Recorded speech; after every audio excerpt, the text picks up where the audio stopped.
दूर किसी जंगल में एक बूढ़ी चिड़िया रहती थी। वो अकेले ही रहती थी। उसकी एक बेटी थी जिसकी शादी साथ वाले जंगल में हुई थी। उस बूढ़ी चिड़िया का अपनी बेटी से मिलने को बहुत ज्यादा मन कर रहा था, लेकिन वो उन चीलों से डरती थी जो उसकी बेटी के जंगल वाले रास्ते में रहती थी। अगर मैं ऐसे ही उन चीलों से डरती रही तो मैं कभी अपनी बेटी से नहीं मिल पाऊंगी। पूरा 1 साल हो गया अपनी बेटी को देखे हुए। जो भाग्य में होगा देखा जाएगा। मैं तो आज अपनी बेटी से मिलने जरूर जाऊंगी। और फिर ऐसे सोचते हुए वो बूढ़ी चिड़िया अपनी बेटी से मिलने चल पड़ती है। अभी वो थोड़ा ही उड़ी थी कि वो थक जाती है और वो एक पेड़ पर बैठ जाती है। माँ जी, कहाँ जा रही हैं आप?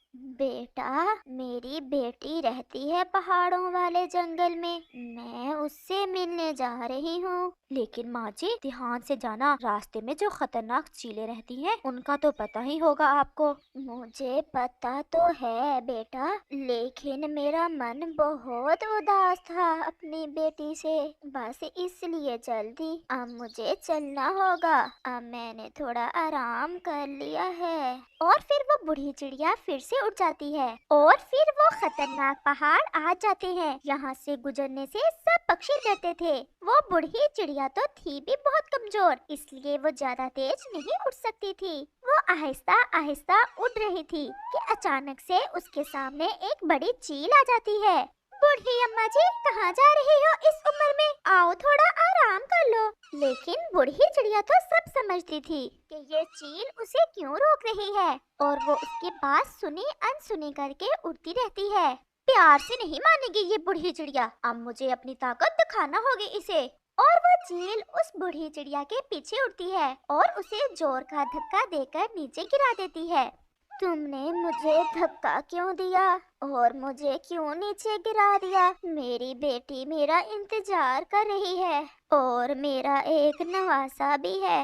अच्छा, इंतजार तो मैं भी सुबह से ही कर रही हूँ, मुझे भी तो भूख लगी हुई है। तो भोजन खाओ, मुझे क्यों बता रही हो?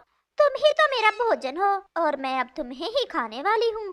बूढ़ी चिड़िया अब जान गई थी कि ये चील उसे खाकर रहेगी, इसलिए अब डरने से बेहतर है कि वो ज्ञान से काम ले, शायद उसकी जान बच ही जाए। और फिर वो उस चील से ऐसा कहती है, चील बेटा, मैं तो बहुत ज्यादा कमजोर हूँ और मेरे तो केवल ये पंख ही पंख हैं जो तुम देख रही हो। मेरे शरीर पर जरा भी मांस नहीं है, ऐसे तो मेरे पंख तुम्हारे गले में अटक जाएंगे। मैं निकालूंगी अपने गले से तुम्हारे पंख। अब तुम तैयार हो जाओ, अच्छा है कि अपनी आंखें बंद कर लो। मैंने भी जी कर क्या करना है, मेरी बेटी ने मेरे लिए देसी घी की मठियाइयाँ बना कर रखी हुई हैं और मजे मजे के भोजन। अगर 2-4 दिन इंतजार कर लेती तो फिर अगर तुम मुझे खाती तो तुम्हें पता चलता मेरा मांस कितना स्वादिष्ट है। ये सुनकर चील भी थोड़ा सा लालच में आ जाती है। क्या तुम सच कह रही हो और कब तक लौट आओगी तुम? ऐसा सुनकर तो बूढ़ी चिड़िया की जान में जान आ जाती है। बस 2-3 दिन इंतजार कर लो, मैं इसी पेड़ पर आ जाऊंगी। जब मैं वापस आऊंगी तो मोटी ताजी होकर आऊंगी। और हाँ चील जी, मुझे पता है मैं इतनी मोटी ताजी होकर लौटूंगी कि तुम अकेले मुझे खा नहीं पाओगी, इसलिए अपने किसी दोस्त को भी निमंत्रण दे देना। चलो फिर, मैं तुम्हें इन पहाड़ों से गुजरने दे देती हूँ। ऐसा ना हो कि कोई और चील तुम्हें खा ले और मैं इंतजार ही करती रह जाऊँ। और फिर ऐसे वो चील उसे उन खतरनाक पहाड़ों से सुरक्षित गुजार देती है। और फिर शाम होने से पहले ही वो बूढ़ी चिड़िया अपनी बेटी के पास पहुँच जाती है। माँ जी, बहुत उदास थी मैं आपको लेकर। नानी अम्मा आ गई, नानी अम्मा आ गई। और वो सब बहुत खुश हो जाते हैं। और फिर उसकी बेटी अपनी माँ को स्वादिष्ट स्वादिष्ट भोजन खाने को देती है। और फिर रात हो जाती है और वो सब सो जाते हैं। दूसरे रोज कुकू अपनी नानी माँ से ऐसे कहता है, नानी अम्मा चले, मैं आपको नदी की तरफ लेकर जाता हूँ। मैं भी साथ चलती हूँ। और फिर ऐसे वो तीनों नदी की तरफ जाते। वहाँ रानो चिड़िया अपनी माँ को अपने दोस्तों से मिलाती है।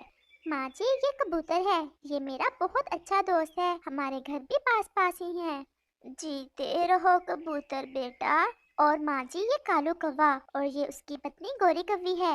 लेकिन माँ जी, आप पहाड़ों से कैसे सुरक्षित गुजर कर आ गईं? वहाँ तो खतरनाक चीलें रहती हैं। बस बेटा, अपनी बेटी से बहुत उदास थी। जैसे तैसे गुजर आई हूँ। अब मुझे लौटकर वापस जाना है। अब देखो क्या होगा।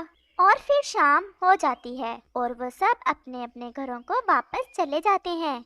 और फिर ऐसे ही 2-3 दिन और गुजर जाते हैं और फिर बूढ़ी चिड़िया के वापस जाने का समय आ जाता है। अब मुझे जाना होगा बेटा। तुमसे मिल लिया और मेरा मन शांत हो गया। तुम्हारे और हमारे जंगल में सफर तो ज्यादा नहीं है, बस वो पहाड़ों वाली चीलों से डर लगता है। बस इसलिए तो माँ जी मैं आपके पास नहीं आती। कुक्कू भी अभी छोटा है, बहुत डर लगता है। लेकिन माँ जी आप ध्यान से जाना। बेटा, मैं फिर आऊंगी तुम्हें मिलने। मैं ही आ जाऊंगी, तुम ना ही आना उस दिशा में। वो चीलें तो बहुत भूखी बैठी हुई हैं। अच्छा बेटी, अब मुझे चलना होगा। और फिर वो बूढ़ी चिड़िया वहाँ से वापस अपने घर चल देती है। और वो बूढ़ी चिड़िया ज्यादा तेज तो उड़ नहीं सकती थी, इसलिए वो आहिस्ता आहिस्ता उड़ती है। और फिर वो खतरनाक चीलों वाला इलाका शुरू हो जाता है। वो अभी उस इलाके में दाखिल हुई ही थी कि उसका रास्ता एक बड़ी चील आकर रोक लेती है। कहाँ जा रही हो बूढ़ी चिड़िया? मैं मोटी होने गई थी। वो सामने जो पेड़ है वहाँ एक चील रहती है। उसने खाना है मुझे, इसलिए आप मुझे ना खाए। मैं तो सीधी उसके पास जा रही हूँ।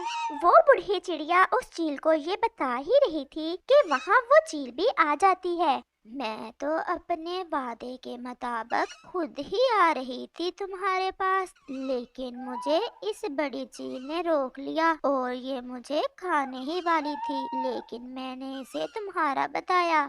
इस बूढ़ी चिड़िया को मैंने पहले देखा है और इसे मैं ही खाऊंगी। मैं इतनी मोटी ताजी तुम्हारे लिए नहीं होकर आई। मुझे अगर खाएगी तो मेरी ये चील बेटी ही खाएगी। मैं देखती हूँ।